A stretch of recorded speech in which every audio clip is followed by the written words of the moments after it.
Good afternoon, everyone. Um, this will just jump right into our training on sign regulation. You should know that this training pretty closely follows one of our publications called Municipal Control of Signs, and it's available on our website under the James A. Coons Local Government Technical Series on our publications page. So that's definitely a resource that you'll want to, if you don't already have it, get a copy of from our website after this presentation is over. So in today's webinar, we'll cover a number of things. First, we'll cover how the First Amendment relates to signs and their regulation, state laws and how they impact local control of signs, what sign regulations should include, and how to address signs that don't conform to local laws. So first, let's jump into the First Amendment. The First Amendment protects a number of different things, but among them, it prohibits curtailing or diminishing someone's freedom of speech. Signs communicate a message with words and or images, and that constitutes speech. But there is a catch. Not all speech is protected. Speech can be restricted if it creates a clear and present danger. Excuse me. Most of us have heard about this, like in the context of someone shouting fire in a crowded theater, which of course is likely to lead to pandemonium and, stampeding and all of that. And this comes from a Supreme Court case. I hope I don't mispronounce it. Schenck versus U.S. And it involves, it involved the I was about to say ESPN, the Espionage Act. The Espionage Act. But anyway, because of this court case, local governments can have the power to impose restrictions on speech that limit the way speech on signs is delivered, but not the content. But those restrictions are limited in nature. They're limited to the time, place, and manner only. When we're talking about time, we mean the duration that the sign will be displayed. When we're talking about place, we mean the location, the physical location where it'll be displayed. And then when we mention manner, what we mean is the way that the message is going to be expressed through the sign, like through its size, lighting, color, design, style, method of display, etc. And when I mean method of display, I mean how it could how it's presented. Like if it could be a board hanging from an awning, it could be a sandwich board on a sidewalk, it could be one of those fluttering, bouncy men. So that's what I mean when I refer to method. But we'll get into all of that into detail a little bit later. So remember that with speech, we're talking about signs. That when we're talking about signs, we are talking about speech, and speech is communication through words or images. And there's two types of signs that we'll be talking about, and that'll be commercial and non-commercial speech and signs. Commercial speech is communication that's solely related to the economic interests of the speaker or the audience. So an example would be like a sale sign or a going out of business sign. The signs that you see at convenience stores and gas stations where they're advertising the price of gas for that particular day. Non-commercial speech is basically everything else. So any personal or ideological, political, religious views. It could be anything from a smiley face, just a simple smiley face, no lettering, no words, or it could be a sign that says Jesus loves you. It could be something like that. Both are protected under the First Amendment. And again, both are protected under the First Amendment, but they're protected to different degrees. Both can still be limited. Well, both commercial and non-commercial speech can be limited by time, place, and manner, but commercial speech must not be misleading or inaccurate or unlawful to be protected. And any limitations on it must pass a four-part test that the courts apply to local laws that we'll get into a little bit later, but it's called the Central Hudson Test, the Central Hudson Test. So we'll talk about that a little bit later. But local governments have more regulatory control over commercial speech, but it's not unlimited. Non-commercial speech is much more protected and therefore doesn't need those constraints in order to be allowed.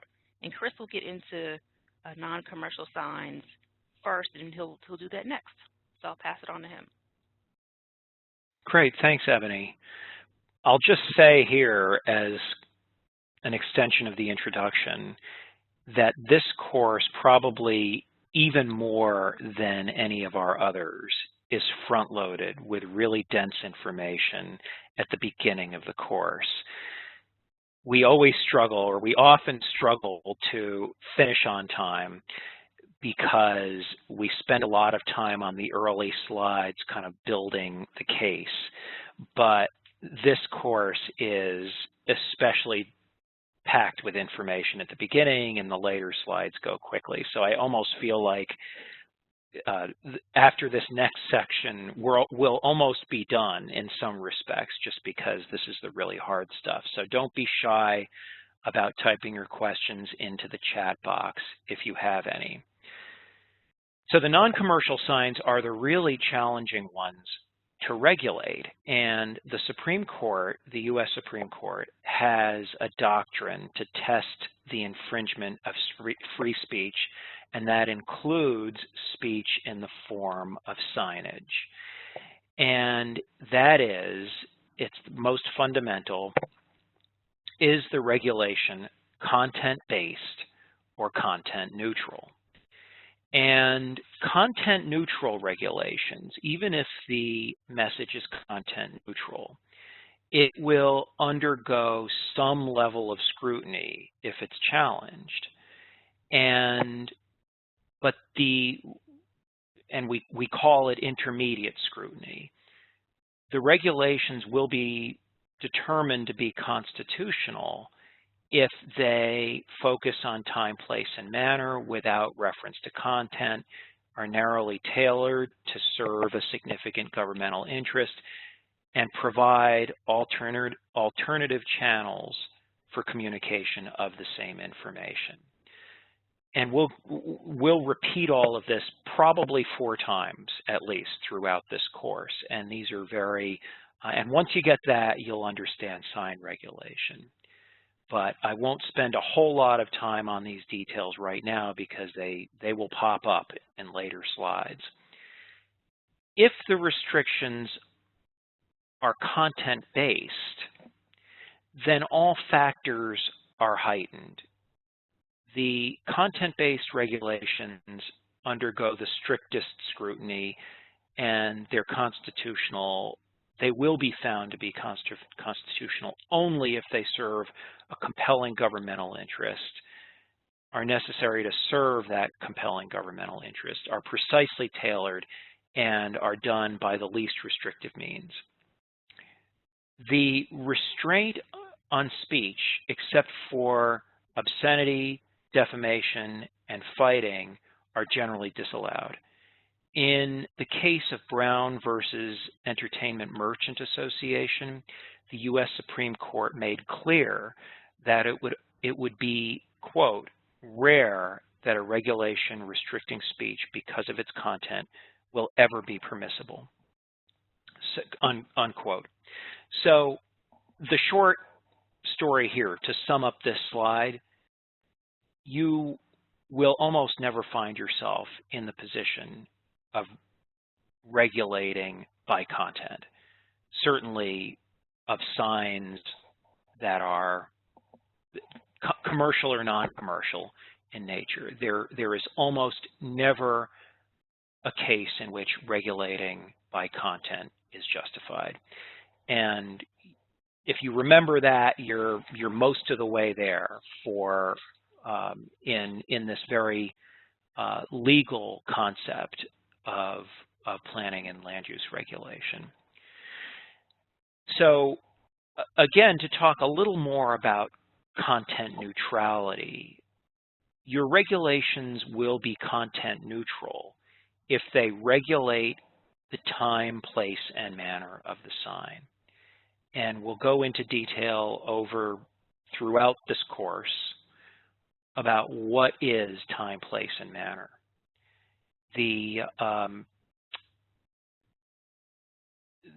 In the case of, I just want to make sure, oh, I'm on the wrong slide here in my notes.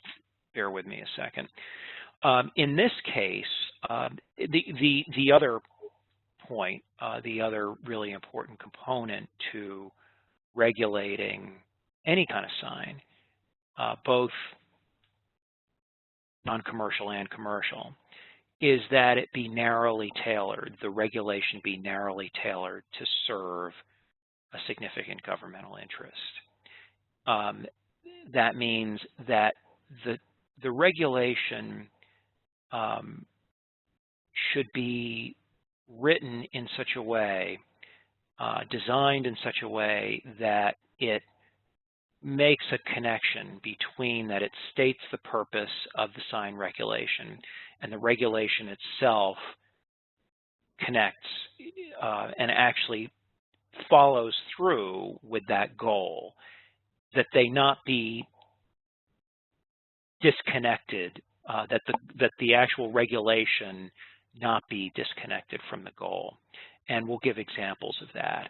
And then, of course, alternative channels, that there be, and the cases illustrate all of these points, the cases that are coming, that there be ample alternative channels for expression. And I should back up here. I should just say that the regulation, time, place, and manner, it's the duration of how long the sign can stand, the place where they may be located, where signs are permitted, and the manner, so the design, the type of sign, how it is displayed. And there are many examples to come. I'll speak briefly on the case at the bottom of the screen, Clark versus Community for Creative Nonviolence. This case has to do with a National Park Service prohibition on camping in certain parks in Washington, D.C., including the National Mall. And there was a demonstration to call attention to homelessness. I think this was in the early 1980s. And the National Park Service denied a permit to the group to camp on the National Mall. And the organization challenged that denial for camping on the National Mall because they thought it was overly restrictive. And the court said that picketing and camping all night in that location would interfere with the rights of others using parks, and that there were other parks where camping was allowed. So the regulation was to serve a significant governmental interest. There was a restriction on camping, on overnight, staying overnight, sleeping on the National Mall. And the alternative channels were, and the reason was because it was seen to, if the National Mall became a campground, it would limit the use of that space by others. And the alternative channels were that the group could gather during the day and camp elsewhere. There were other places for the group to spend the night. Now, what does this have to do with signage? That this is the connection to speech. So these cases that might seem distant from the regulation of signage are all connected because of the First Amendment issues in sign regulation. In this case, Witten versus the city of Gladstone, I believe in Missouri, the restriction was, the local law restricted political signs within certain zones. And it imposed time limits for those signs to be posted before and after each election. And the reason, even though this might seem on the surface at first glance to be reasonable, because it allows for the speech, and the time limits were before and after the election. And actually, when I was a municipal planner, not 20 years ago, not quite 20 years ago, there was a regulation on the city's books years after this case, that pretty much said the same thing. So it's taken a number of local governments, and few people in City Hall really understood this concept. When I was assistant planner there, I think somebody had challenged the regulations, and the city hadn't gotten around to amending them by the time I started. But the reason this law was overturned was because it restricted political signs. It focused on political signs and was therefore content-based, was found to be content-based, and this is the early 1990s. When I was growing up, I believe it or not, and I encourage those in attendance to type into the chat box to tell me if they had the same experience. In the 1980s, I don't remember political signs the way we have them now, and in the weeks before, and usually they disappear pretty soon after the election. But I don't remember as many political signs growing up, or any for that matter. And I remember talking about it with my parents, and I think my mother said something about the town I grew up in had a law against political signs or something like that. And I'm sure many others did, but they probably don't anymore after these cases. So this is non-commercial speech, and it's very difficult for local governments to restrict non-commercial speech under the rules in the Constitution. So another case with similar circumstances, this one was found to be too restrictive of free speech. It was a regulation that allowed only 2 temporary signs on private residential property, and it was found to be too restrictive because it infringed on the political speech and the rights of homeowners. The court said, what if it only, first of all, permitted support of 2 candidates, for example? What if there were differences in viewpoint within the household, or what if there were more candidates that members of the household wanted to support? And the court said that homemade signs were easy and affordable, and the alternatives, billboards, classified ads in the newspaper, and other much more expensive means of communication, were not necessarily available, and they were not acceptable. They were not considered ample alternatives for this kind of communication. So less restriction, this regulation that limited signage, political signage to, or limited temporary signs to 2 on private property, on residential property, was found to be unconstitutional and was invalidated. And a few examples of where ample alternative channels were not available: in the city of Ladue versus Gilio, the regulation only allowed identification of the residence,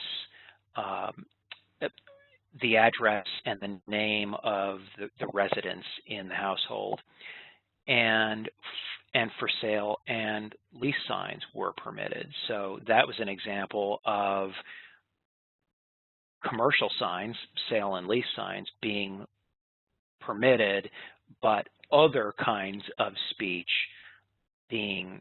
not being permitted. So that the city of Ladue versus Gilio was found to be a content-based law, which is not permissible, as we've discussed, or the scrutiny for a content-based law is so heightened that there's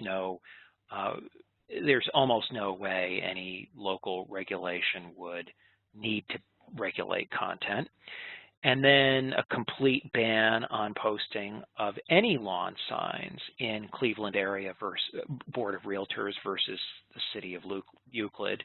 For those who know about planning history, it was the City of Euclid versus Ambler, which declared a U.S. Supreme Court case, which validated the practice of zoning. It was a challenge of the regulation of uses. And the third case on this slide, Lindmark Associates versus the Township of Willingboro, was a ban on residential for sale or sold signs, but did not provide ample alternative channels for advertising. So the court said that if not allowed to post for sale or sold signs in front of their homes, the alternative channels of advertising in the newspaper, having to go with a realtor, or any other means was hardly satisfactory. So being able to post a for sale sign, for sale by owner, is seen as an important option for residents. And I'm going to back up to the Cleveland Area Board of Realtors sign. That one, importantly, it banned all lawn signs. So it was content neutral, but it wasn't seen by the court to provide alternative channels for communication. And we have a couple more here, but there is a question. And it has to do with temporary political signs, and I will address the question in just a minute and encourage others, because again, these are the really tough slides here at the beginning. A narrowly tailored law would use less restrictive approaches. And so the local government would regulate the design, the condition, the maintenance of the sign, and regulate for safety. And actually, we do get to the duration of signs right here, as you can see. Limiting the duration of signs of temporary signs to 90 days, for example, is a means of, and if your local government, many are really strained. The enforcement official has a lot on his or her shoulders, and regulating signs is on top of regulating other aspects of zoning. And often, if the code official is also the zoning enforcement official, that person is enforcing the Uniform Fire Prevention and Building Code as well. So limiting the duration of signs is difficult, but the way you would do so is by requiring a permit and maybe no fee, or a minimal fee for the first 30, 60, or 90 days, and then requiring, so grant a permit for the first 30, 60, or 90 days at the local government's option, and then maybe allow that period of time to be extended, but require an extension of the permit and maybe a slightly higher fee for the extension. So again, a nominal fee or no fee for, and this is just an example, I'm not recommending you do this, you take what I'm suggesting here hypothetically word for word, but one way to limit the duration of signs is to require a permit, but attach a nominal or no fee to it, to those temporary signs for the first 30 60 or 90 days. And if the resident or business wants to keep that temporary sign longer, that permit would have to be renewed and might have attached to it a slightly higher fee. So that's just one example of how to keep some control of temporary signs. But again, referring to them as political signs and allowing them, for example, 2 months before the election and 1 week after the election wouldn't be seen as permissible because it distinguishes the signs as political, and that would be seen as a content-based regulation. So you could say, you could regulate temporary signs, and we used to say, this is a little harder now, and we'll go through this with a case later on. I'm not recommending this, so I'm going to preface this example and say we don't recommend regulating before and after the event, because one of the most recent cases we went through says that if you have to read the sign, it's content-based. So the cases have the cases that we've gone through and that that are in this course that we will go through and that have emerged over the years have arguably made it more difficult for local governments to regulate signage, but they really have refined and strengthened, I would say. They've refined and clarified the rules that were established early on. So it's not really that it's gotten more difficult, it's that the cases have enabled local governments to more precisely craft their sign regulations. So the last slide in this section has to do, again, with content neutrality and the ability of local governments to restrict the posting of signs in certain areas, including on public property, as long as it's done in a content neutral and even-handed manner. And this rule emerged from the case People versus On-Site Mobile Opticians in 2014 in the town of Brookhaven, and it was decided by the New York Court of Appeals. And it upheld the regulation that the town of Brookhaven had on all signs on public property. And the reason was because the court said it was a content neutral regulation that served the town's valid interest in traffic safety and aesthetics. And this looks to be a public property, not in the town of Brookhaven, but public property on which the posting of temporary signs has been permitted and not restricted. And so there's no restriction here, although one could argue it is a little distracting. It might look like clutter, but on the other hand, it's the it's the permitting of free speech.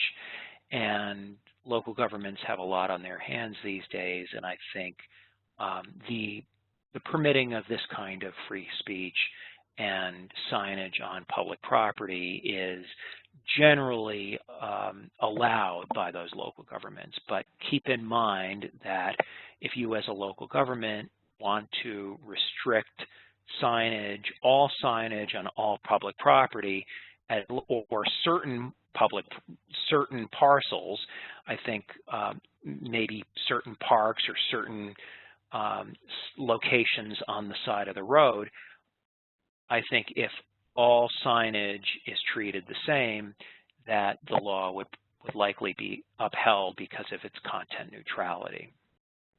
And there's another question before we move on to the next section, and that is, what's our idea of temporary versus permanent signs. And I think the best way to define the difference, we could look for some sample regulations that define temporary versus permanent signs and give those examples, but the big difference between temporary and permanent signs, you could just describe the nature of the materials used and describe a sign that is made of non-permanent materials and that it's designed to be either posted, affixed temporarily to a structure or in the ground, and describe it as pasted on, taped on, staked in the ground on a wire structure, and not on a permanent foundation, not bolted into a wall. That kind of description, that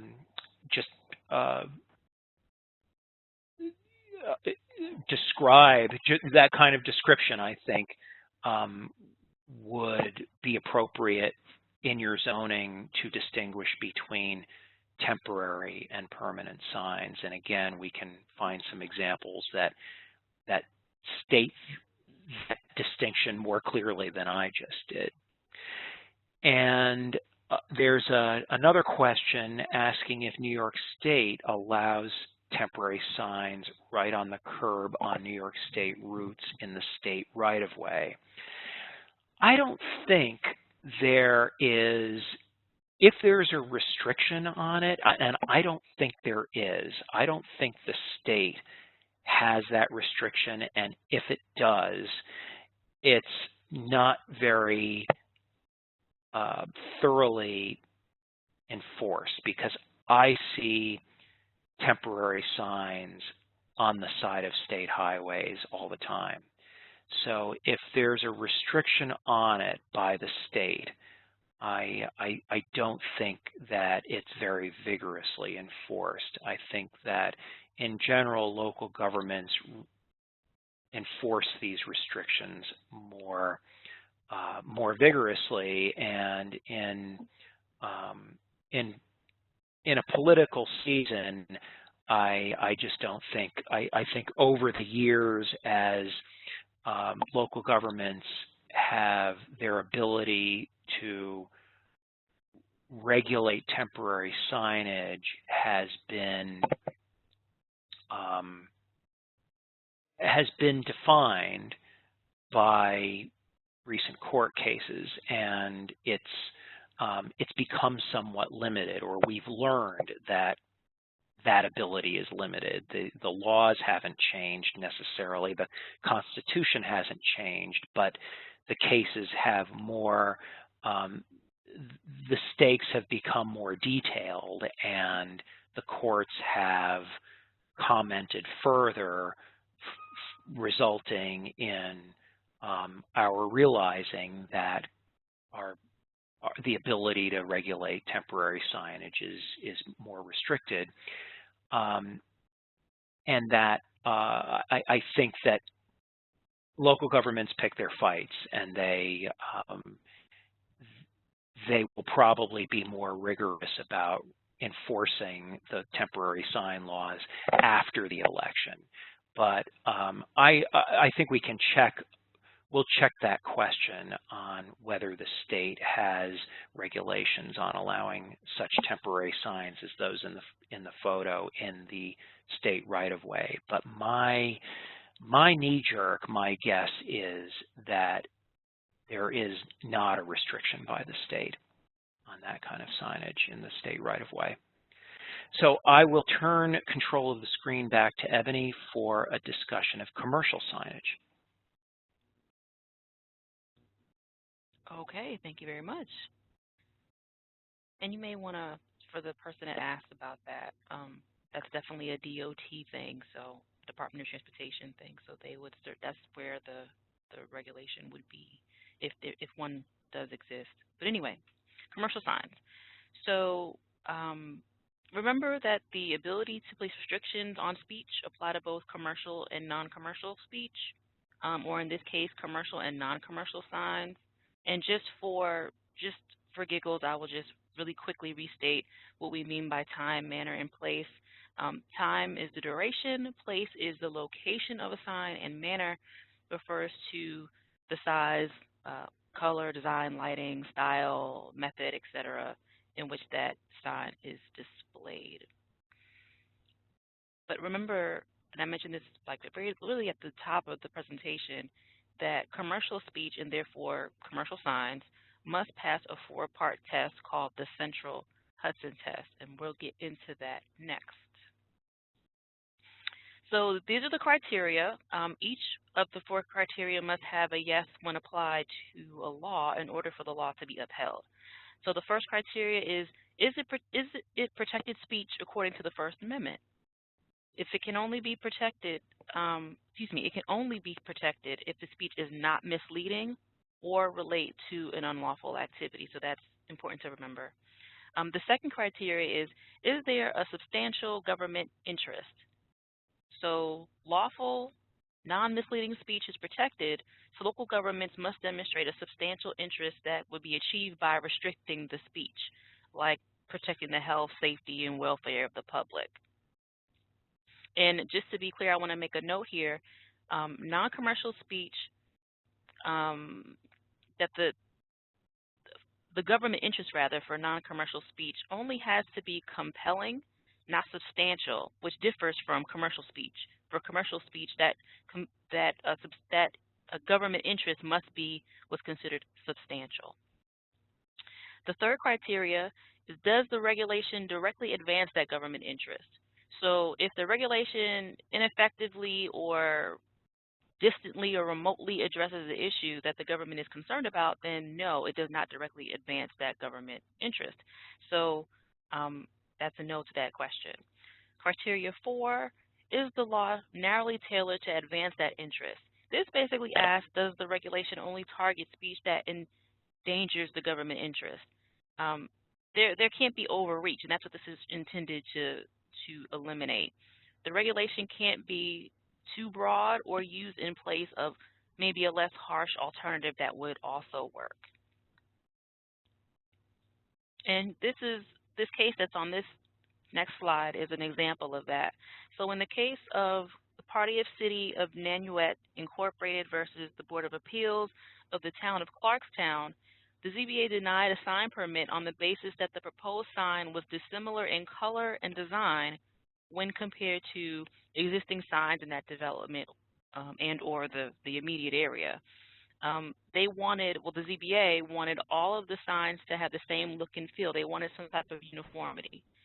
And of course it was challenged and it went to court, and the court upheld the ZBA's decision. Why?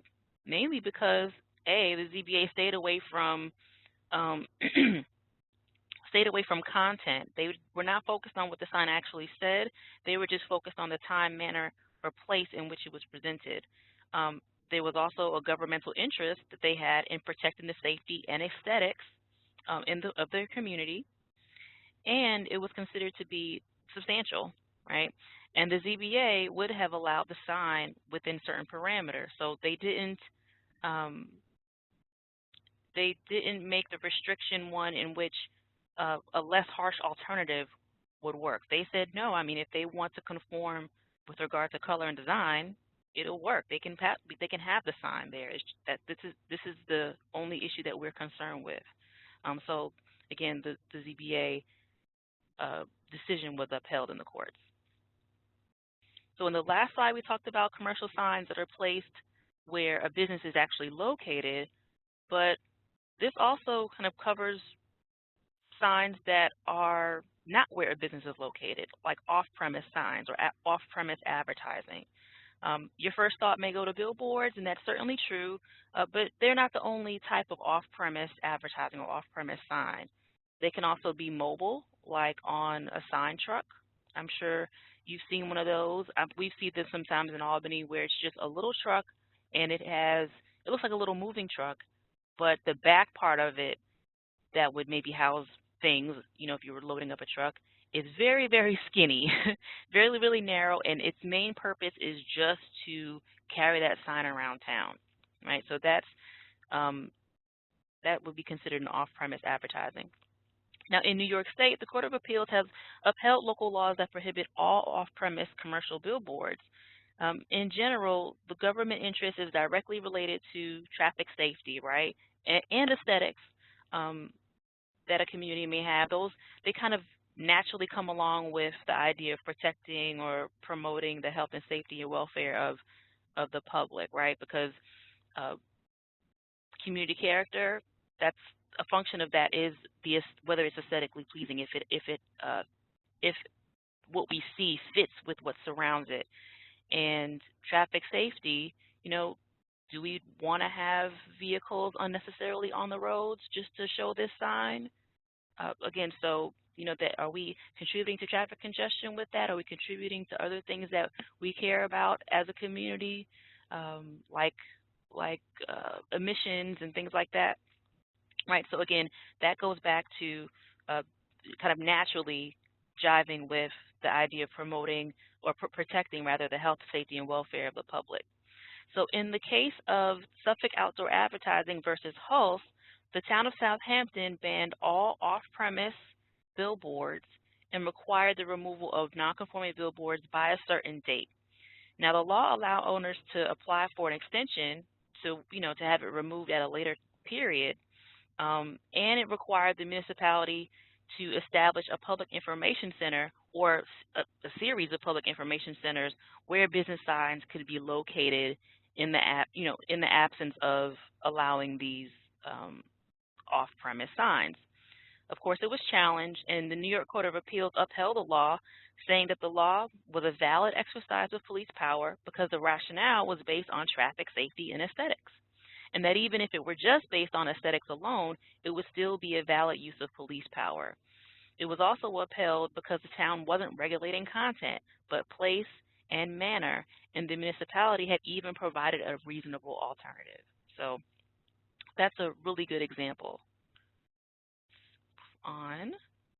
So signs can take on many forms, not just on paper or a flat surface. Pretty much any surface could be used as a sign, including trees, people, kites, rocks, even land or the side of a mountain. These are considered to be non-traditional signs, and they too are protected by the First Amendment. Other traditional signs that we tend to see a lot of today are like those listed on this slide here: LED animated signs, flags and streamers, balloons, moving billboards. These are, and again, those are typically those vehicles that you see whose sole purpose is to advertise or display that sign that I mentioned earlier. Regulations around these types of signs are usually, again, based on traffic, but also for aesthetic reasons.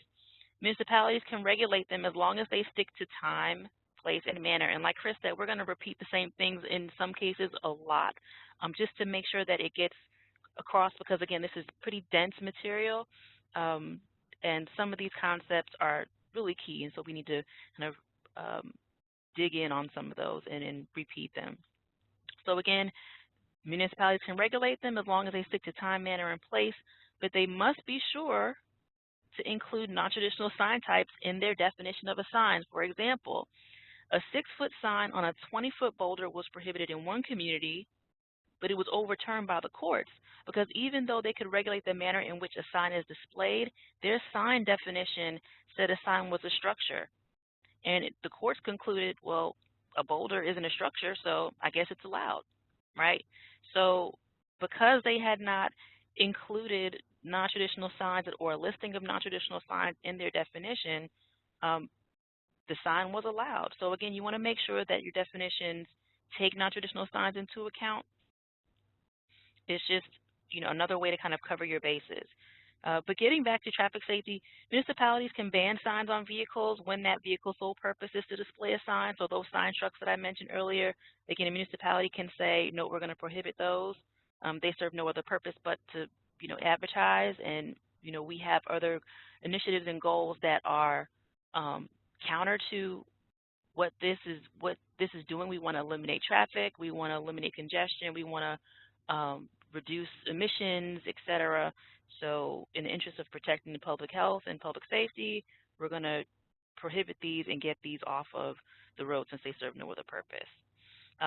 And so people versus target advertising is an example of just this scenario. The courts upheld a ban in New York City on those types of signs because, as the court said, and I'm quoting, it was no more extensive than necessary the law rather was no more extensive than necessary to serve the government's interest in improving traffic safety and reducing congestion. Right? That's because the municipality was focused on removing vehicles that served no other purpose, and the law was content neutral. I should also note here that that specific law in New York City, it did still allow other vehicles that had, that were used for other purposes, like other than a commercial advertisement, to still have those advertisements. So like buses and taxis and trucks and things like that, garbage trucks, they were able to still have advertising on them because that wasn't their sole purpose for existing, right? So I just wanted to make sure that point was stated. Now we're going to talk about state regulation of signs. The New York State's Uniform Fire and Prevention and Building Code, specifically the building code portion, does deal with signs. The concern here is mainly related to the safety of the sign itself, because like building, signs can be structures in and of themselves, and so the code concerns itself with electrical standards, like for illuminated signs, and other things like wind pressure and anchoring, or mechanical elements, like if the sign moves in some manner, like it spins or goes up and down, or some portion of it does some type of movement. And so having regulations that govern that kind of makes sense. When you consider a sign like the one that's pictured here, this Chinatown Express sign, it makes sense. I mean, you want to make sure that those moving parts are maintained, installed, constructed in a way that is safe for the people and motorists and what have you that are operating in and around where it'll be placed, right? So that it makes a lot of sense. We should also note here that municipalities can also regulate a sign that is also regulated by the state. So I'll say that again. The municipality can regulate a sign that is also regulated by the state, but only if the local regulations are as restrictive or more restrictive than the state's regulation. So both the municipality and the state can have regulations governing a certain type of sign, but the local municipalities' regulations will only stick if they are as restrictive as the state regulation or more restrictive, or more strict than the state's regulations. I hope that's clear. And also, you may want, as a municipality, you may want to have stricter regulations, just depending on the manner that the sign is being used or displayed. I mean, it might, like in this case, like the Chinatown Express here, that might be an attractive nuisance. There could be some person with poor impulse control, I'll put it that way, in your community that might want to climb it and take a selfie on it or something, right? And so you do want to have you may want to have additional regulations that that ensure that this type of sign doesn't present a hazard, a safety hazard to the people and place that it will be located in. Another example of a state regulation of signs would be for DEC, the New York State Department of Environmental Conservation. They require permits for off-premise signs for areas that are outside of incorporated villages in the Catskills Park and Adirondacks Park. So that's another example. And some state regulations of signs is actually the implementation of a federal law. So for instance, New York State's Department of Transportation sign program, that controls outdoor advertising as required through the Federal Highway Beautification Act of 1965. So that's a piece of federal legislation that is then implemented by the states. right? So the sign program controls the erection and maintenance of signs within 660 feet of interstate highways, state highways, and U.S. highways.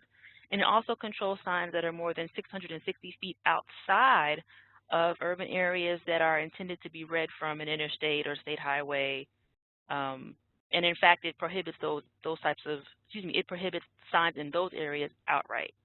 The DOT sign program has the authority to issue permits, and it also has the authority to outline standards that reflect limitations on size, placement, and lighting. And basically, this is really just to limit distractions, because you want to. Part of the reason why you're regulating dimensions is so that a sign can be seen quickly from far away and isn't like an ongoing distraction to a motorist. And again, a municipality can impose stricter regulations than these stated here. Ebony, I'll jump in here for just a minute because that more restrictive local regulations often apply. We're so used to saying that, and I've known for a while that the New York State Department of Transportation sign program isn't all that extensive, and we refer to it, and we used to have a graphic of the little sign program brochure. Now that brochure isn't really printed anymore, but it's a website. And while I was looking in highway law unsuccessfully for regulations on signs in the highway right-of-way, in the state highway right-of-way, Anarupa, our alt host today, found the sign program website in which it is written in black and white that New York State knows one of the terms is right-of-way, and in that right-of-way definition, New York State maintains a right-of-way along controlled roadways. The limits of the right-of-way vary. No signs are allowed on the right-of-way without express permission of the DOT. So it's right there on the sign program website. And then Anarupa went a step further and found the site of the compilation of codes, rules, and regulations of the state of New York, NYCRR, and it's deep in there, but it's a list of the signs prohibited in the state sign program. It's not that long, but if Anarupa, if you don't mind, posting both of those links to both the sign program and the link to NYCRR that you found for me for the entire audience, for all participants, that would be helpful. So the answer to the question earlier about whether signs are permitted in state right-of-ways is no. I was incorrect on that one. I really wasn't sure, and I was taking a guess because there are so many in the state right-of-way. The answer is that they aren't permitted without permission from the New York Department of Transportation. And I think it's why we see so many. It's a matter of enforcement. It's a question of enforcement. And if you have lots of those signs in your state right-of-way or right-of-ways, rights-of-ways along your state highways, you might call your regional office of the New York Department of Transportation to see what they say about enforcing that regulation. So back to you, Ebony, and Anarupa, if you don't mind posting those two websites in the chat box, that would be great. Yes, I am. Thanks for that diligent research, Anarupa and Chris. Okay. So where was I? Okay, so you now, and I mean, there's no kind of scenario where you have commercial. Well, maybe there is. I don't know, but I doubt that there is a scenario where you have a total separation between commercial and non-commercial signs that may exist, but more than likely, probably not. But so, in reality, there's going to be some mixing, right? you're going to see districts that have combination, both commercial and non-commercial signs that are located within the district. You can treat them differently. You can treat them differently, commercial and non-commercial signs, but within certain limits. Remember that non-commercial signs are more protected than commercial speech, or rather, let me put it this way. Remember that non-commercial speech is more protected than commercial speech. So while you can allow non-commercial signs and prohibit commercial signs in the same district, you cannot allow commercial signs and prohibit non-commercial signs in the same district.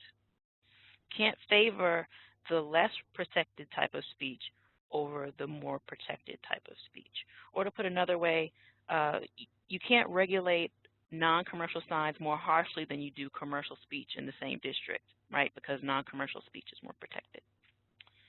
And I will pass the ball to Chris, who will now talk about a very important case in this section. Well said, Ebony. Thank you. The case of Reed versus the town of Gilbert, Arizona was one that a lot of people were talking about. It was in the news a lot in 2015 when it was decided, and planners were talking about it, and there was fear at the time that local governments would be stripped of their ability to regulate signage. And so immediately we updated our course and our publication, Municipal Control of Signs. And this, when thinking about it extensively over time as we've presented the course with these new slides, as I've been saying earlier, as I've stated earlier, what this case did was further clarify the existing rules that we talk about. So even though we updated the course with a bunch of new slides, we didn't really have to change the course a whole lot. There were a few cases that we stopped talking about because they probably would be overturned at this point, but we won't get into that. Basically, the case involved the town of Gilbert's sign regulations, which were very complicated and extensive. There were lots of different categories, and there was a general restriction on the display of outdoor signs without a permit. There were, however, 23 categories of signs that were exempted from receiving that permit. And already, this is probably a more extensive sign regulation than almost any I've ever read. Just with that evidence alone, that there are 23 categories of signs exempted from receiving a permit. So my knee-jerk here, just a kind of a general rule, is that your sign regulations are probably safer if they're simpler than if they're as complex as this.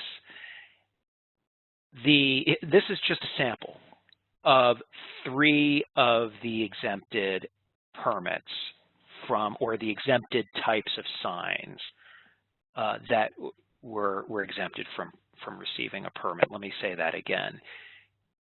These are 3 of the 23 categories of signs that were exempted from receiving a permit. And as you go from left to right, the ideological were the most favored. These are the purely non-commercial message. And as you can see, the display rules are, there's no time limit. You don't need a permit. They can be fairly big. They are in all zoning districts. And I think the town probably thought, okay, we can't restrict non-commercial speech. This is the most protected form of speech, so we really can't restrict it. And and then political signs were treated slightly differently. They're defined, and they're not allowed to be as big. There are a few more stipulations. They were allowed 60 days before the primary and up to 15 days after the general election.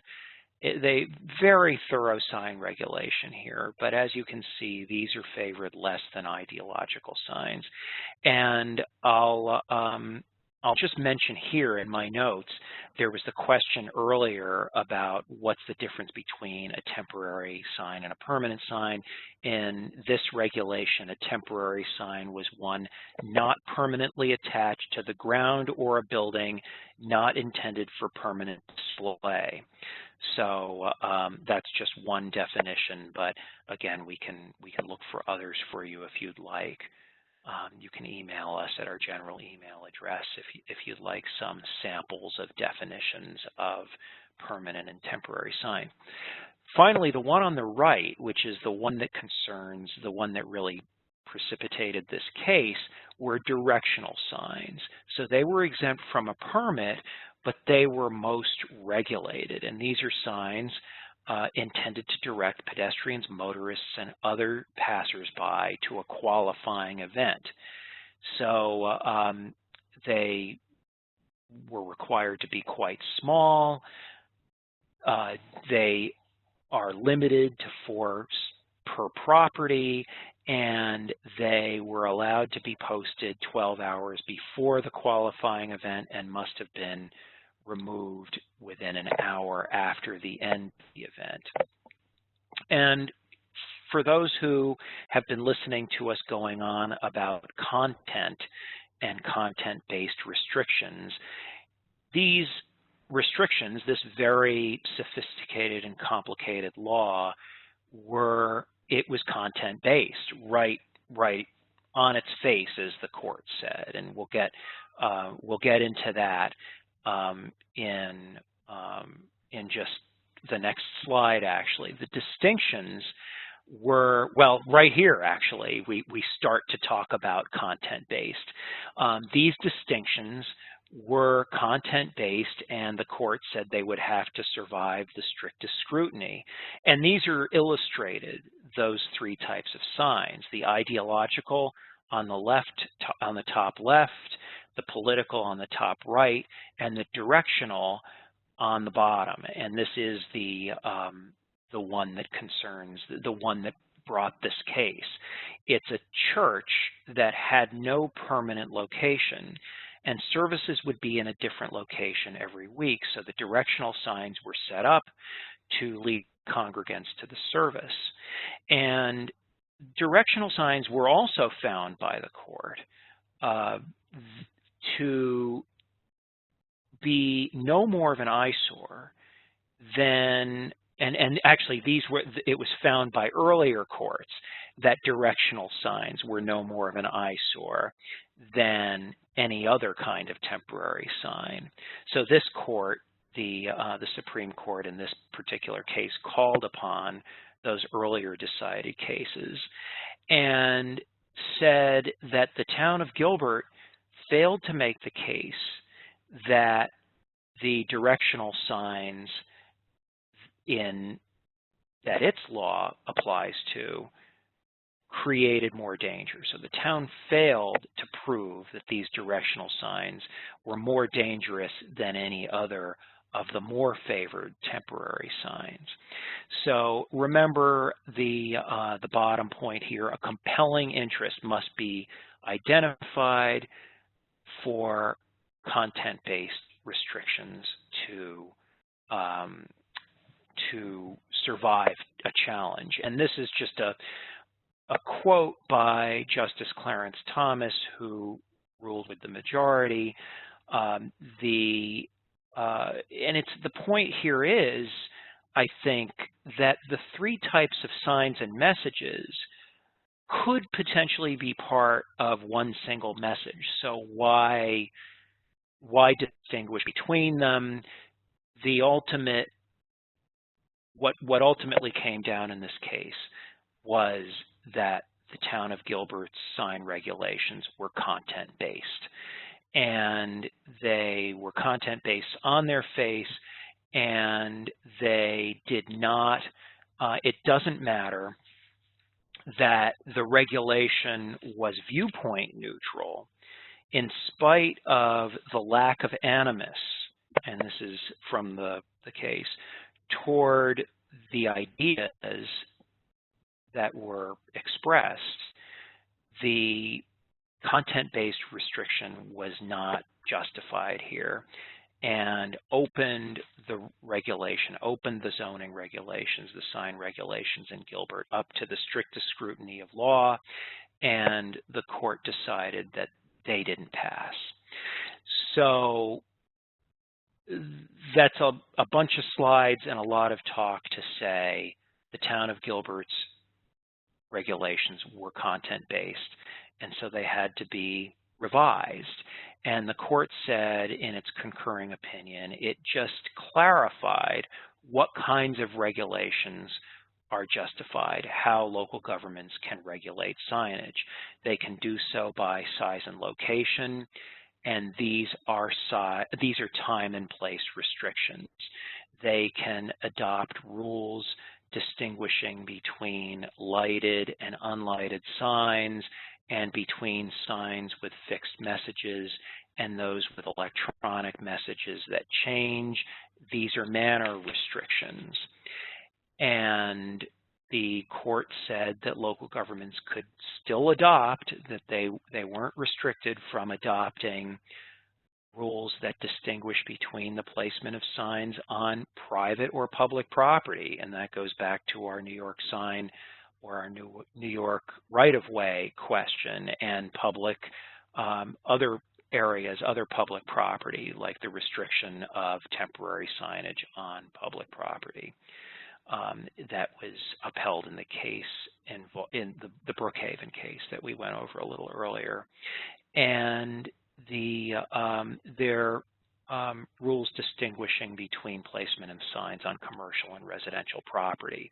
So that's easy. The placement of signage, if you're in zoning, there's a distinction between residential and commercial property. So presumably the regulation of signage on those different properties is easier than restricting this type of signage.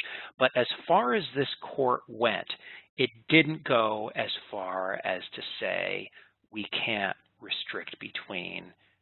distinguish between commercial and non-commercial signage.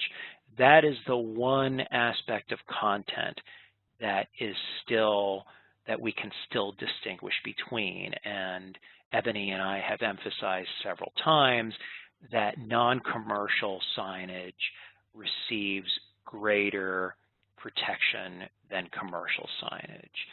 So you might have been asking throughout our emphasis on the inability to regulate content, well, what about non-commercial versus commercial signage?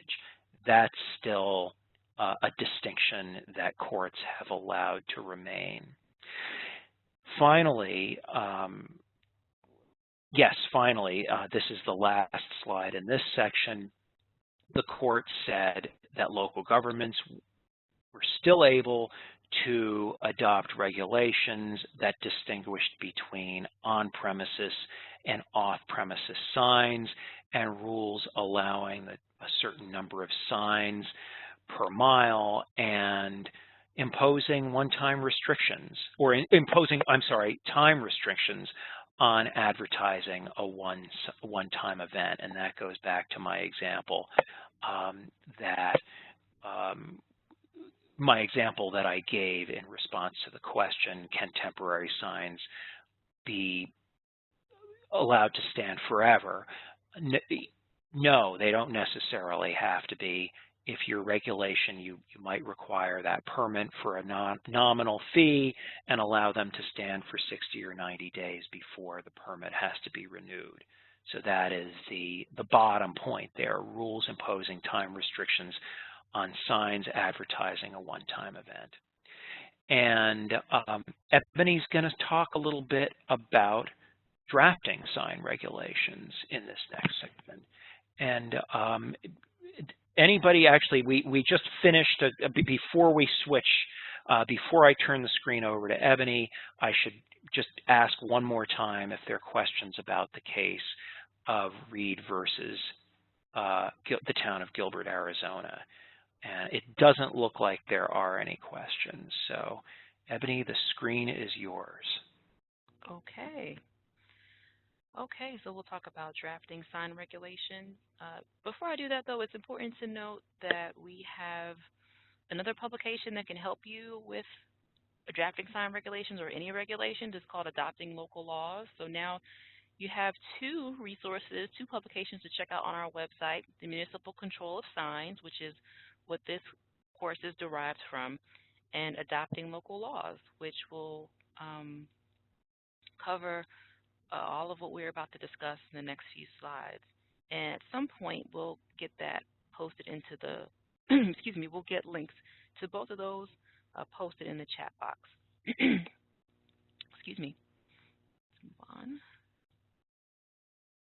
So before drafting your regulations, you're going to want to take stock of what you already have, right? In general, your goal should be to address signs in a comprehensive manner, provide clear and specific criteria for both review and approval, and be fair, meaning non-discriminatory in their application and enforcement. So you want to start by taking a look at your existing sign regulations if you have them. Do they achieve this general purpose? Are they clear? Are they specific? Do they try to regulate content? Remember, that's a no-no. So you want to check for that if you do have existing regulations. You also want to ask yourself, are the existing regulations being enforced, and to what degree, right? These are all valuable and valid questions. But afterwards, you also want to take a look at the existing signs in your community, and you can do that by doing an inventory. You do that by first establishing a record of the legal and illegally existing signs. Here's a record of all the signs that we have, all the ones that have been registered with us, and all those that we've kind of seen in our travels. Your zoning enforcement or code enforcement officer may have seen some in his or her travels that they know to not have been permitted properly. So you want to put those on your list. Do these meet the existing criteria? And note that, are they legal or are they illegal? Are they conforming or non-conforming, even if they haven't been permitted? Also, you want to note what are their types and sizes, categorize them.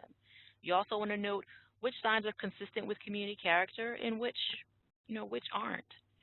And you also want to note which signs are inoperable or non-functioning in some way.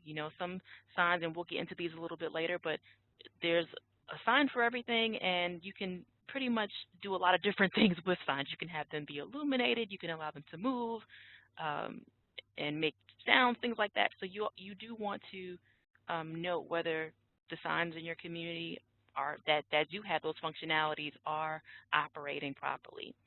And you also want to catalog them. You want to take photographs. And that's something that you can get help from the public. You can start an initiative where you ask the public's help in capturing photos of signs in the community. So you may be able to elicit their help in getting those photos. And you can also get public input by conducting a preference survey. And just in general, getting public input is always a good idea. So those are just a couple of ways in which you may want to go about doing that. But also you want to consider your comprehensive plan. You want to consider what your comprehensive plan says about signs in particular and what it says about community character, right? Your comprehensive plan is your vision for the community that you want to become, right, and how you're going to get there, or who you are and how you want to stay there, whatever that looks like for your community. And so you want to look at what it says about signs and community character and see where you fall within that, currently.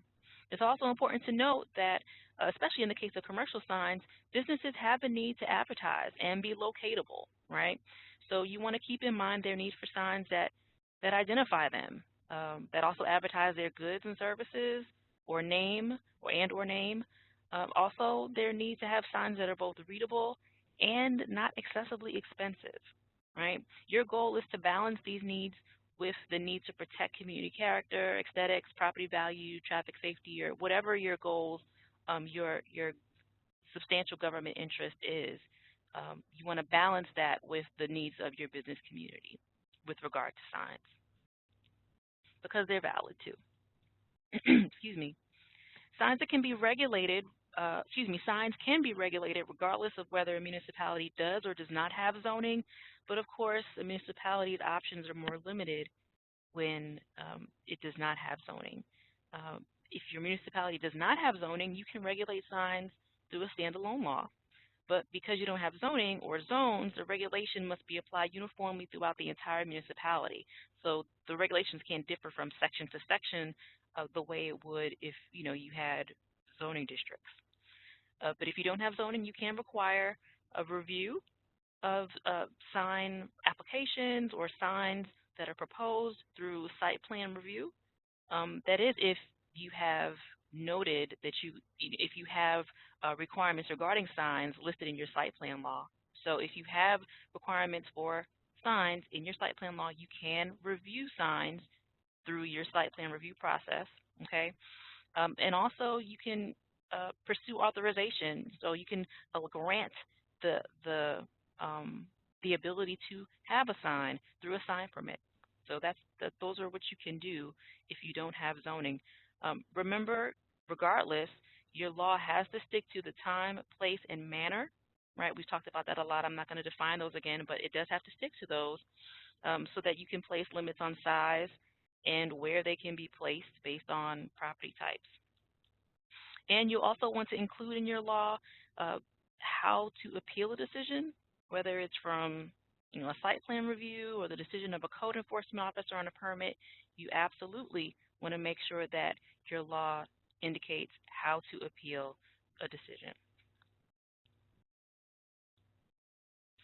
So with zoning, like I mentioned earlier, you do have flexibility or more flexibility to allow or place limits on specific signs in some parts of the municipality compared to others. You can prohibit specific signs by structure, size, or location. You can choose to allow some by right or as of right. That's the same term, just worded a little bit differently. It means the same thing, by right, as of right. You can also allow others following a specific review process like site plan review or a special use permit, right? But in general, you'll need to have this displayed and organized in a way that's easy to understand. And that's why a spreadsheet or a chart or a matrix that outlines the different sign types and which districts or uses they are allowed to go along with, as well as maybe what approvals are necessary, is a good way to go about it. So it's a quick reference. It's, like I said, a chart, a spreadsheet, or a matrix that just very quickly lays out the different types of sign that are permitted in your community, where they specifically are allowed, like which districts, or in concert with which uses, and which approvals are necessary. Is it permitted by right? Does it require an SUP, a special use permit, or a site plan review? You can also include details like limits on the number or location or size, but just in my opinion, that's maybe better represented in like a descriptive set of standards. So I would, describe that separately, but within the same set of regulations, but not on that chart or matrix. Because again, the matrix is intended to be a quick reference. That'll help you in your review of sign requests or sign application requests, as well as the public at large as they're trying to understand, or developers or what have you, as they're trying to understand your regulations. And you want to do that in a simple way, right? And so that's a good way to do that, a good way to display that. Here are the typical ingredients of a well-drafted sign regulation, and that's regardless of how it's enacted, whether it's enacted by zoning or via a local law. These are the typical ingredients, and I'm not going to read all of these, but I'll just say we'll jump into these in the next few slides. So we'll get a little bit more in depth. Well, we'll get a lot more in depth in the next few slides. So a purpose statement, this, you should recognize this from pretty much any local law or set of zoning regulations that you've encountered in the past, right? It's a pretty standard fixture with regulations of all kinds. The purpose statement is basically where the municipality has identified the governmental interest that is or will be served by enacting the regulations. Usually they include language like promoting and protecting the public health, safety, and welfare, right? We hear that a lot when it comes to land use. But there's plenty of others like protecting property values, preserving scenic beauty, etc. Some other examples are listed here on the slide. But along with this, You want to remember that regulating signs for aesthetic purposes is a valid purpose and use of police power, so you can address aesthetics in local design guidelines. Addressing public, addressing aesthetic purposes is supported by case law, right? Remember we talked about the Suffolk outdoor advertising versus Hose case earlier on in the presentation. That said that regulating signs for aesthetic purposes is a valid use of police power, so you can do that. The definitions and standards get into what your municipality has determined can be considered a sign, right? And the different types of sign are also described, right? And standards are laid out around, their installation, their construction, and their design. And as with any regulation, definitions that are simple and clear are key to smooth application of the regulation when you're reviewing, a permit or something, or a site plan or what have you. And it's key to smooth enforcement, right? You want to minimize confusion all around, whether that's for an applicant or a professional developer, your mom and pop establishment that maybe just got a sign that they want to put up, and they have a rendering from their vendor, and they don't know what all this stuff means. They don't look at this on a regular basis, like maybe a professional developer would. And you want to minimize confusion for your code enforcement officer or your zoning enforcement officer if you have zoning, right? You want to minimize confusion all around. And so you want to start by defining what you consider a sign. And don't forget non-traditional signs. If you remember, I mentioned early on a case about a 20-foot boulder with a 6-foot message. You want to avoid issues like that. You want to avoid confusion around that by including a list of non-traditional signs, right? So you want to, define what you consider a sign, but also list out those non-traditional signs as well, and define those and include those in your definition, and make space to define those as well. You also want to clearly define different types of signs, like billboards versus illuminated signs, or roof signs, or sandwich board signs, etc. There's all different types, and some of them you may welcome and some that you may not. So you want to make sure that you define those in your community, in your regulations, But you also want to categorize the signs. So for instance, categories like freestanding signs versus maybe wall signs, or portable signs versus fixed signs, or permanent signs versus temporary, and on and on and on. And of course, include definitions for the categories too. I know this might sound a little bit like overkill, especially at the outset, but believe me, when you are kind of in the weeds trying to review an application or interpret your regulations for someone, you'll be glad that you'll have all these well-defined when that time comes. Or if you're reviewing a violation, especially if you're reviewing a violation and you have to do an interpretation, or you just need to understand or clarify whether the violation was appropriate, if the person was appropriately cited, or you need to render a violation or render a citation. Again, you'll be thanking yourself and us in spirit because you have well-defined terms from the outset. And right before or right after definitions, I would think, is a good place to also put your chart or the matrix that we talked about earlier, that chart that shows the types of signs that are allowed and in which districts, and which approvals are required for each type of sign. This is a good spot, either right before or after the definitions, to place that ready reference. And so next, your standards for each specific sign type should be described. That basically speaks to the manner that you want. So you want to be clear about any requirements that you'll have around construction or installation of the specific sign type. But you want to do that even as you recognize that these will differ from sign type to sign type, and they may need to be more extensive for some signs compared to others. So for example, you may have more safety requirements for a McDonald's Golden Arches, right, perhaps, than you would for a simple flat non-illuminated sign that's affixed to an exterior wall of a building, right? there's not as many, there's no moving parts, there's no height to deal, there's no real height issues to deal with. There's not as many hazards that could arise as a result of the way the sign is constructed. So, you may not need to have extensive requirements for that flat wall sign, but the McDonald's golden arches, you may need to, because again, they may be a attractive nuisance, there may be moving parts, lighting, etc., other mechanical components that you want to safeguard and keep people from either hurting themselves or being a hazard or distraction to the to pedestrians or motorists in the roadway.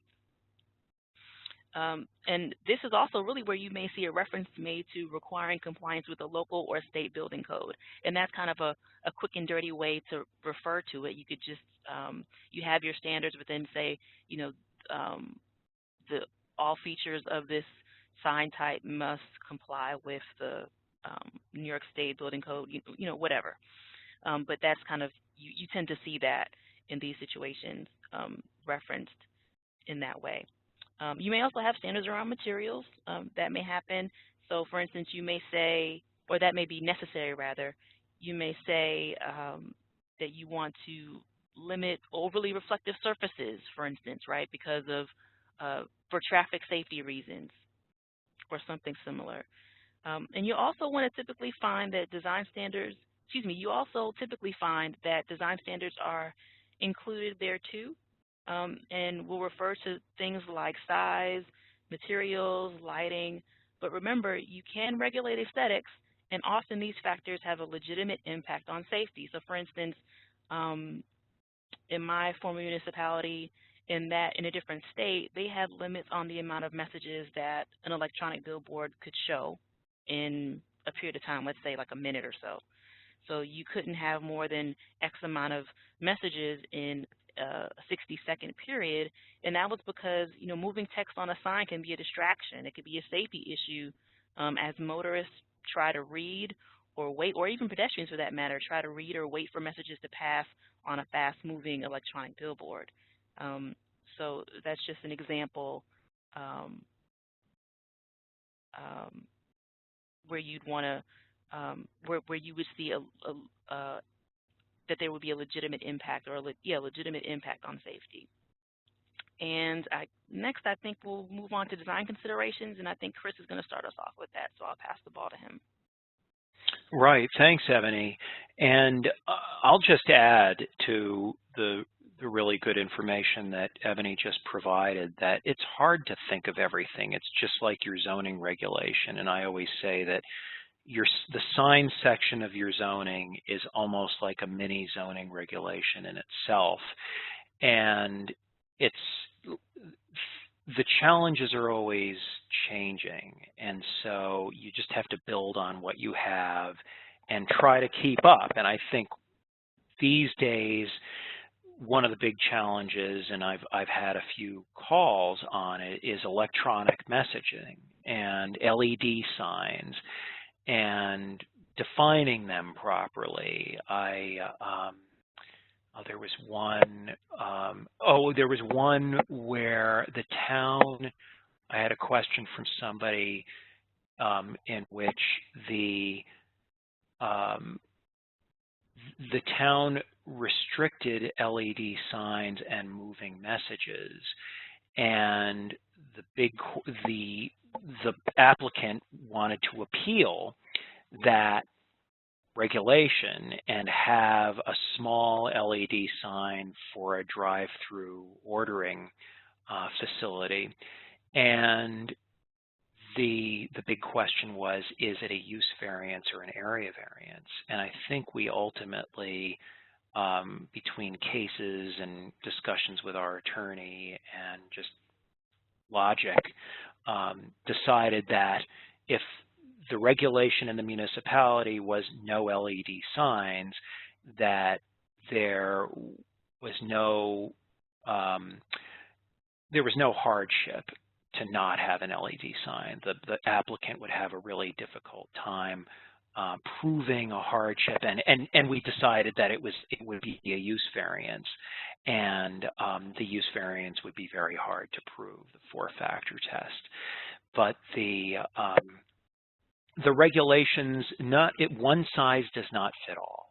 And so as with your zoning, keep your sign regulations flexible, or be prepared to be flexible. Certainly on a really large space, the Zoning Board of Appeals might be more inclined to grant an area variance for more signage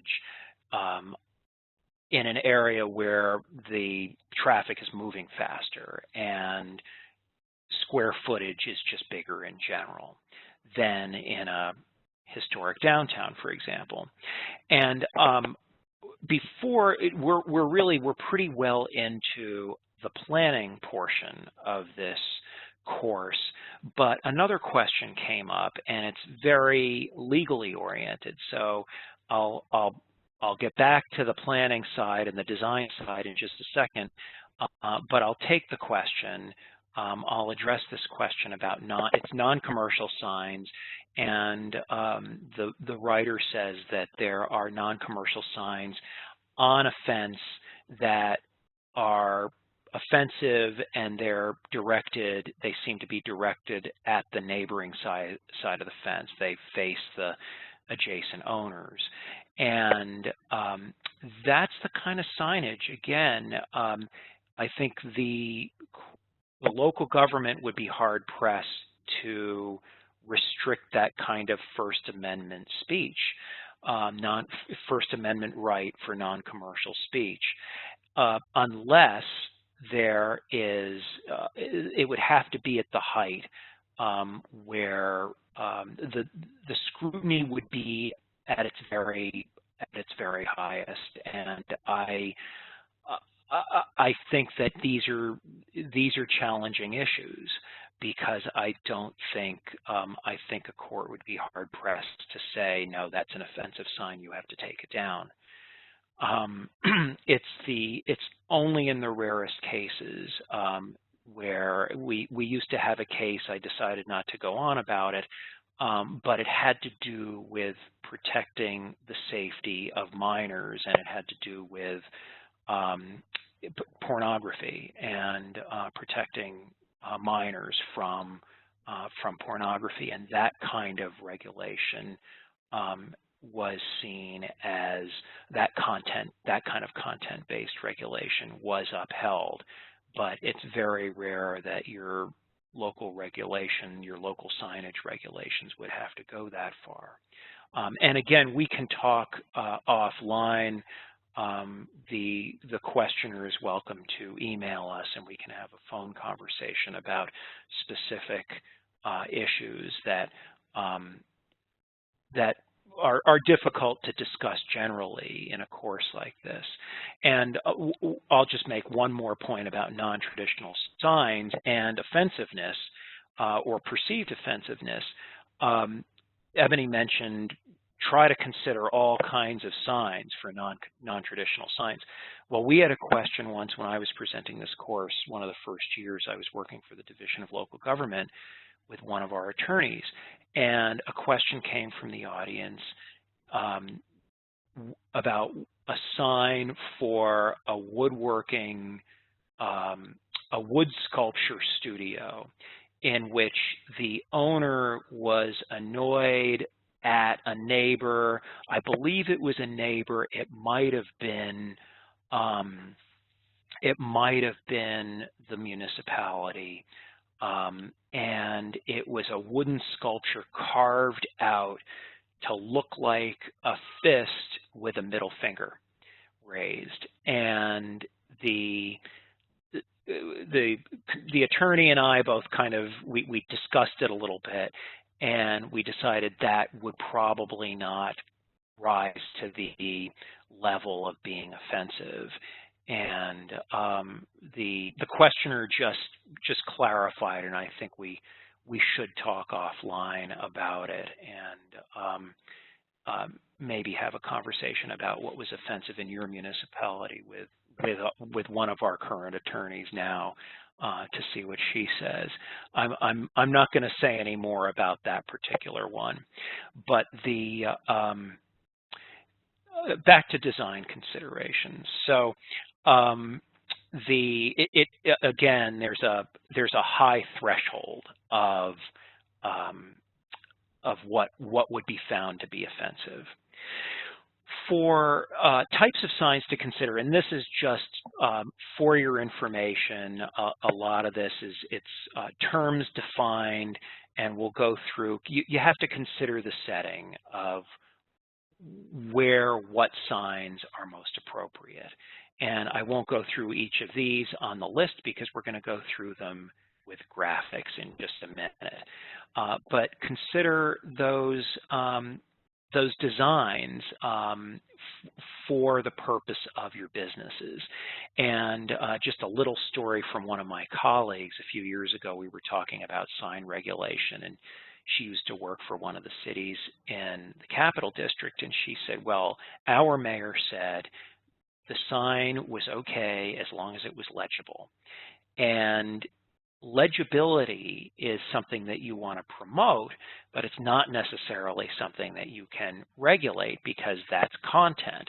And if the business owner wants something that's not very legible, in your review, you might comment that script, the cursive print, is not all that legible and easy to read.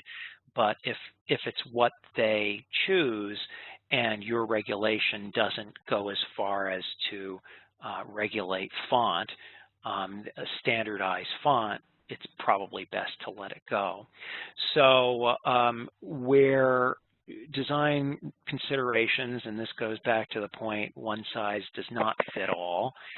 In different environments, you want to allow for different size considerations. So in a downtown area where everybody's walking and storefronts are smaller and people have time to stop and read, the size of signage might be smaller. The maximum size of the signage would be smaller, but in areas where most people are driving, certainly areas where people are driving faster, the recommended size of signs and letters would be a lot bigger.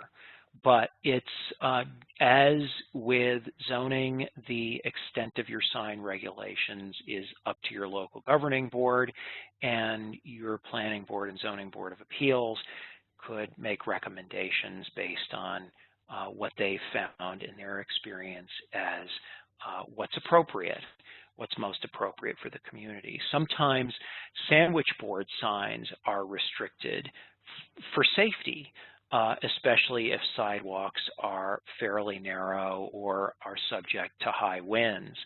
And I started my planning career as a staff of a local business improvement district in a neighborhood in Albany, and the sidewalks were very narrow, and sandwich board signs at that time were restricted. We advocated for them because the businesses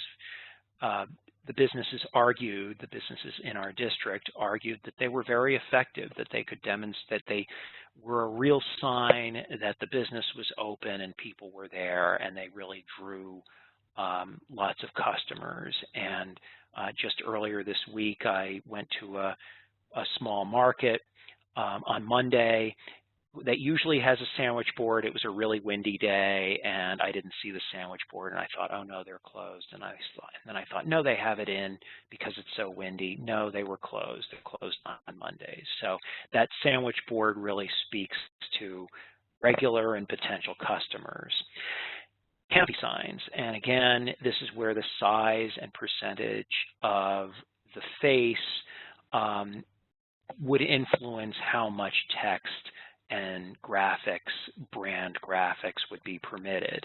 And I emphasize again, one size does not fit all. If there's plenty of square footage, the allowance for signage might be less, but that's why we have a zoning board of appeals that can grant area variances. And this is one of those things where the zoning board of appeals should consider the context and not be, if the surface is so big that the sign is totally unreadable, they might be inclined to grant some relief for the size of that sign. Awning signs, same thing for text, and sometimes the style of the awning, regulating the style of the awning is almost more important than the sign itself. There are different styles of awnings that are kind of plastic with a lot of writing on them, and this type of awning is writing and graphics, and they'd be flashy colors. An awning like this is much more traditional, and so really defining the kind of awning for which the signage is permitted or encouraged is something that you might also want to include in your sign regulations. And then the ban sign, this kind of sign is almost, certain storefronts almost ask for this kind of sign. And the placement of them is really important. They should be placed right along the sign band. Occasionally I'll see signs just not placed quite right, and whoever reviews those applications should be aware of the appropriate locations for such signage. And then of course the local government and usually that's pretty obvious, but the local governments in your regulations are generally most interested in regulating the size, material, placement of them, and lighting in these cases. And again, if the building width is larger and the ability to have a longer sign is available and wouldn't be out of character with the neighborhood, but exceeds the square footage of the sign, the square footage in the matrix that Ebony was referring to earlier, that's why you have a zoning board of appeals to determine whether, and the planning board or whatever board reviews sign regulations, usually it's or sign applications, usually it's the planning board. In some cases, in architectural or historic districts, it would be an architectural or historic review board. That board could make a recommendation for some relief to the size requirements to fill that design more appropriately, to fill the space so that the sign looks appropriate, looks suitable and in scale with the space that's available. And then there's, of course, obviously the wall sign, and I don't think I have to say a whole lot more about this, and I'm going to turn control of the screen back to Ebony to talk about window signs, but I'll start with a quick story. Sometimes less is more, and when I worked in that first job that I had in planning with the Business Improvement District, a restaurant owner got into a little spat with a convenience store owner, and ended up, he asked him to take a couple signs out of his window because he said it was exceeding the sign regulations, the sign maximum, and the percentage of window coverage. I think it was something like 40%, and he had 80% of his window pasted with signs. And the convenience store owner didn't like the way he asked, and he got mad, and then the restaurant owner said, okay, well, I'm going to call code on you. So the code official came up and told the convenience store owner to remove some of his signage, and then he saw that the restaurant owner across the street actually also exceeded the limitations for coverage of windows, and so went across the street and told the restaurant owner, yeah, you're going to have to remove some of your signage too. So once in a while that story gets a couple laughs, maybe it did, but we'll never know with the webinar format. So back to you, Ebony. Misery loves company, I guess. Yes, maybe so. Or what he had it coming, calling the enforcement official. Okay. So next we'll talk about window signs. It's pretty straightforward. It is a sign in a window. You can't get any more straightforward than that. Usually these are allowed for commercial spaces and upper floors, but you might find them on the ground floor if there's a commercial space there. But they may have limitations on size, and that's really for a number of reasons. One, so you can obviously see inside, and also so as not to be a distraction to motorists, and to kind of make or cultivate a more inviting business environment. To limit size, you may want to require that only a certain percentage of the window be covered by said sign in your regulations. A projecting sign is a sign that's attached to the face of a building, but it comes out or protrudes from the wall itself by at least 12 inches or so.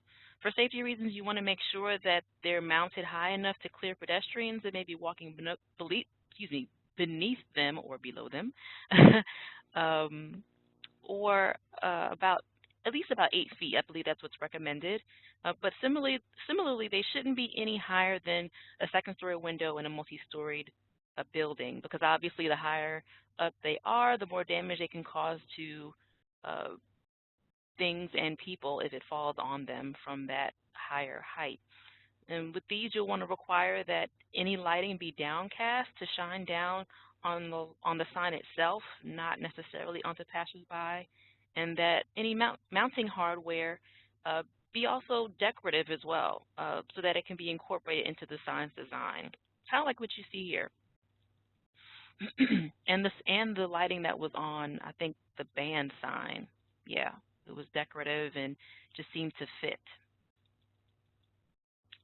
So the next sign is the monument sign, and that's basically a freestanding sign. It's the sign that's not affixed to a building, and it has a clearly identifiable base that kind of functions as a pedestal of sorts for the sign itself, which is on top of that base.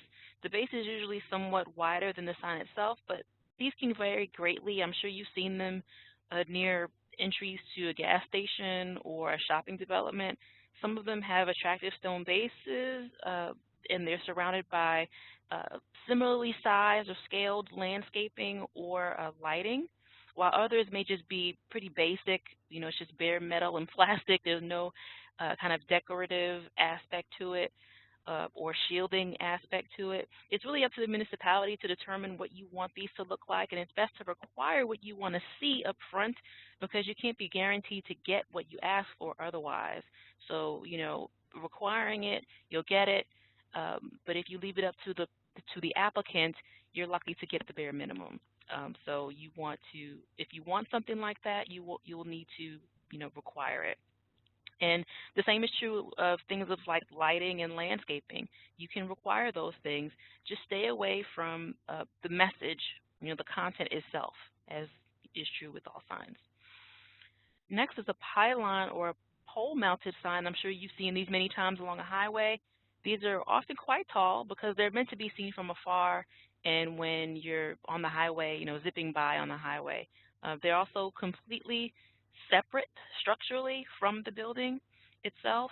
They're not really appropriate for an urban setting, although I have seen some in suburban areas that are on local highways or like state highways that are like on the edge of a federal highway. One could argue that that's not appropriate either, but that's neither here nor there. But like with any of these signs, pole signs are not usually the only sign on a parcel. It may have other signs as well. It may have, you know, the pole sign. It may have a wall sign, a window sign, a projecting sign, and a monument sign. I can name a whole bunch of national retailers or restaurants that, like quick serve restaurants that do this, but I won't.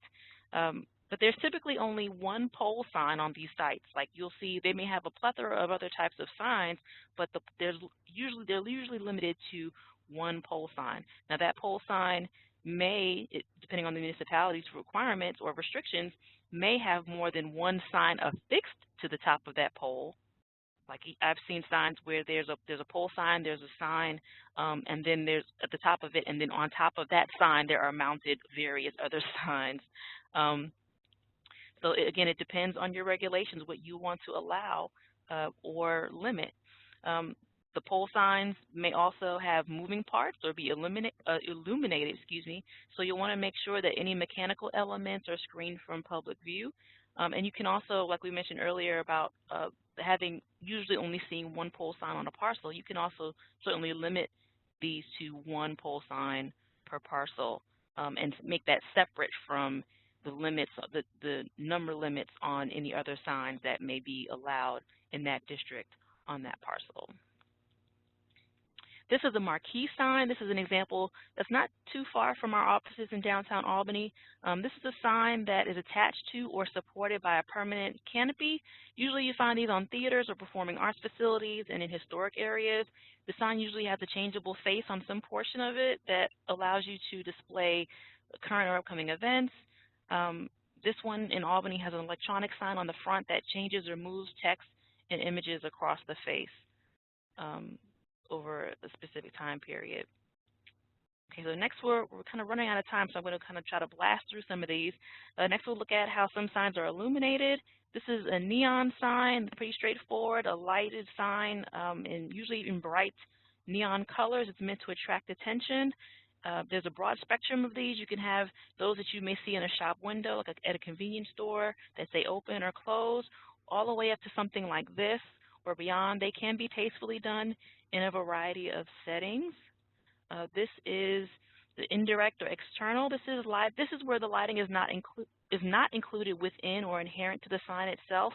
Lighting fixtures are mounted adjacent to the sign, and from that position is how they light it. So again, you'll want these to softly illuminate the sign itself, not be a hazard to pedestrians or motorists nearby. And of course, you want to make sure that you have the clearance, the 8-foot clearance, in place above walkways and entrances, and that mounting hardware is decorative as well as functional. Next we have direct or internal. This is the opposite of the last example, where the lighting here is internal to or contained within the sign itself. There may be a little bit more opportunity for light to shine outside of the area that's intended to shine on, but it's not necessarily enough to be a hazard. Next, I'll move on to brightness. And speaking of hazard, that's a good kind of segue. A couple of definitions here. Luminance refers to the surface brightness, or the amount of light passing through an object, or the amount of light an object emits. And a nit is what measures luminance. Illuminance, with an I, refers to the amount of light falling onto a surface, and that's measured by lux. That's how it measures how light is received. When you're talking about the amount of light that hits a street below, you're referring to illuminance. And I will just kind of skip the rest of these. We're kind of running out of time, so I'll move through these a little bit more quickly. Oh, no, this is Chris, so I will pass it on to Chris. And I'll continue to move pretty quickly because I take responsibility for our being behind. I went on too long early in the course. So I'll just say very quickly that enforcement of signage is very similar to enforcement of zoning, that whoever enforces the zoning should enforce the signage, and that's often the person who enforces the Uniform Fire Prevention and Building Code as well. And notifying owners of violations is the same as it is with zoning. Sign maintenance, this isn't usually a problem, but also very much like the Property Maintenance Code, and this is just a sample of a sign, the maintenance section of a sign regulation. I'll spend just a little bit more time on this one. Billboards and off-premises signs. If you're considering restricting billboards throughout your municipality, you can pass a temporary moratorium law to not allow new billboards, and this, of course, goes for LED signs as well. We had, I mentioned earlier, I had a call a few years ago, and somebody said, I have a really tough question. LED signs, changing message signs, they're easy to regulate because it's time, place, and manner. You can restrict billboards or LED signs or LED billboards with moving messages by district or municipality wide. And I think Ebony has a sign about, or Ebony has a slide a little later on about, well, I'll just do this one. It's actually this one, but oh, okay. you want Yeah, to this is where I was going. I'll finish up with this, and then I'll let you finish the course. If the sign existed legally prior to the effective date of the current regulations, it remains legal, and but signs can be brought into compliance, or signs can be amortized out, and Ebony's going to say a little more about that, and I'll chime in if she needs me to. But pre-existing non-conforming signs are legal unless they're expanded or changed. If the message changes, then they have to come into compliance. And back to you, Ebony, to wrap up. Are you there? Oh, yes, I'm here. Sorry.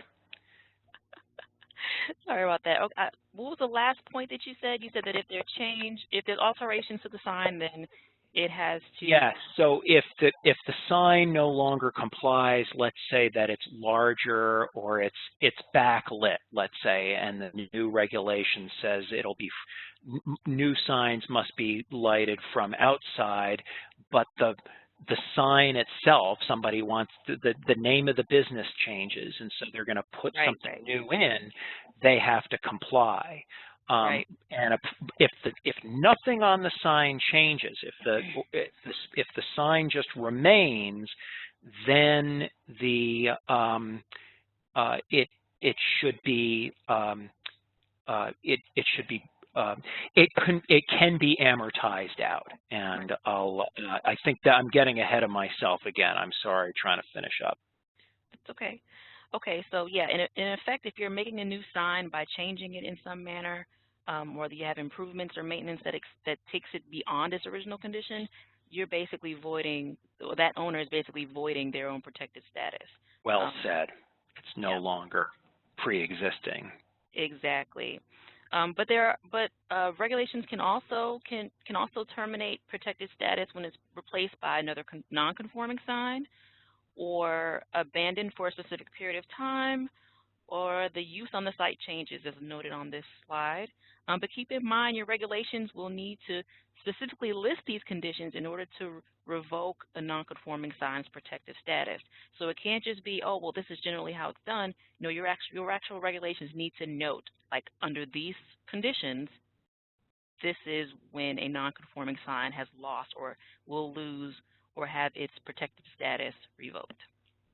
Okay, and so moving on to amortization, that basically allows the owner to keep the sign for a specified period of time so that the owner can recoup the cost of that sign. And then at the end of that period, the owner must remove or replace or adapt the sign to comply with the current requirements. And so because the owner has been given the opportunity to recoup those costs, the owner is not due compensation by the municipality. And there's kind of a quick little test to determine when that comes into play and when it doesn't. If the site is zoned industrial or for manufacturing, then the municipality must compensate the owner. It will be kind of considered a taking, right? So the municipality must compensate the owner. But if it's not zoned industrial, right? If the property is not zoned industrial or for manufacturing, then the municipality, can pursue amortization. Another example of removing nonconforming signs is through exchange only. That's where a municipality says you can't place a new commercial sign on a zone parcel if it already has a nonconforming sign on it. So the municipality can encourage owners to remove nonconforming signs by allowing them to exchange it or replace it with a new sign that actually conforms to the current regulations. And they can provide incentives to encourage the owners to do that. They can encourage them by saying, okay, well, you can increase the height of the sign or the size or the number in a specific district that you have. You can do that if you will replace this old nonconforming sign. My former municipality did do this, I will say it was not warmly received, but it did make the transition a lot easier, and we everyone was able to kind of come together and move forward on getting it done. Another option, as noted on the slide, is that you can offer grants or low-interest loans to help owners replace non-conforming signs. And this is not for your folks, your companies that, own these large billboard companies. That typically is more relevant to those individuals that may own 1 or 2 signs, 3 or 4 signs across the municipality, or just maybe just one and don't have the funds to update it or have it replaced. And finally, in summary, we all need signs, right? They serve a legitimate purpose, but the government has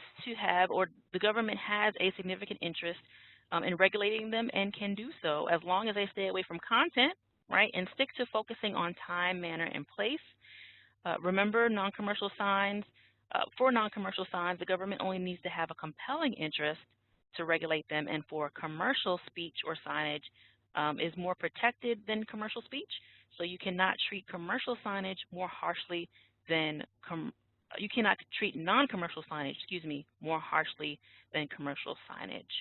And I believe that wraps it up. We do have a few citations here at the back of the presentation for your review. If you'd like to kind of do a little bit of digging, we've mentioned I think all of these, or a few of these, throughout the presentation.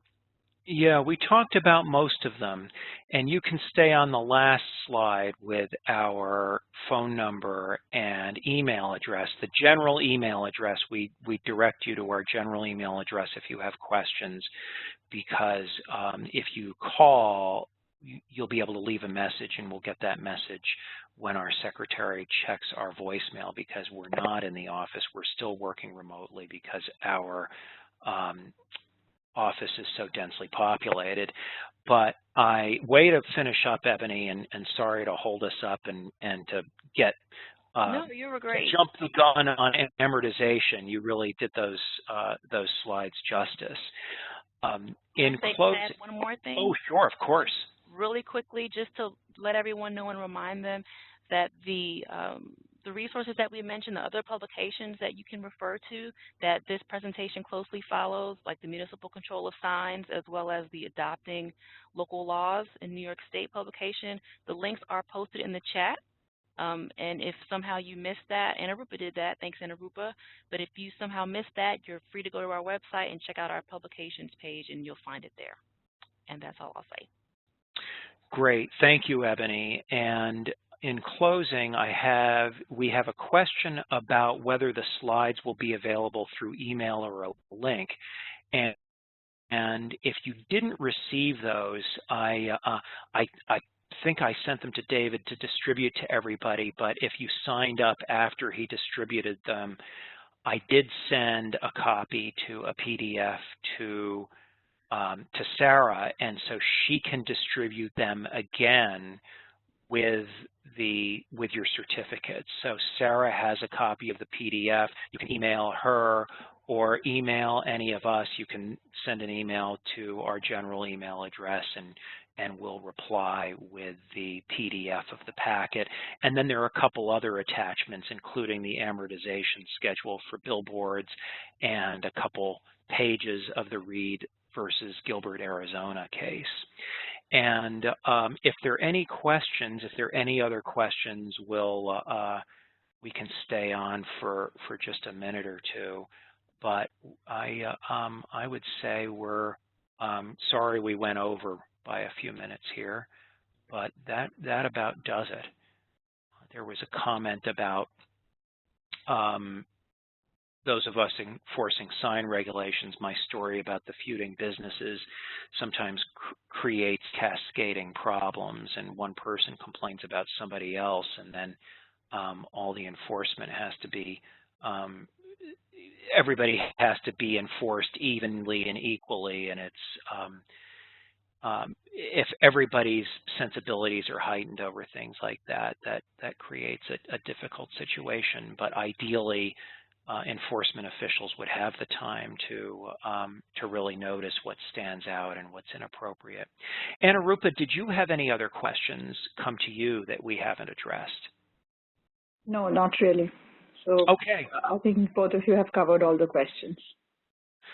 Great. Well, thank you again for finding, Anarupa, those great links, those very informative and helpful links. And if anybody didn't have a chance to access them, these are the New York Sign program and the section of New York Codes of Rules and Regulations, NYCRR, that includes the state regulations pertaining to signage.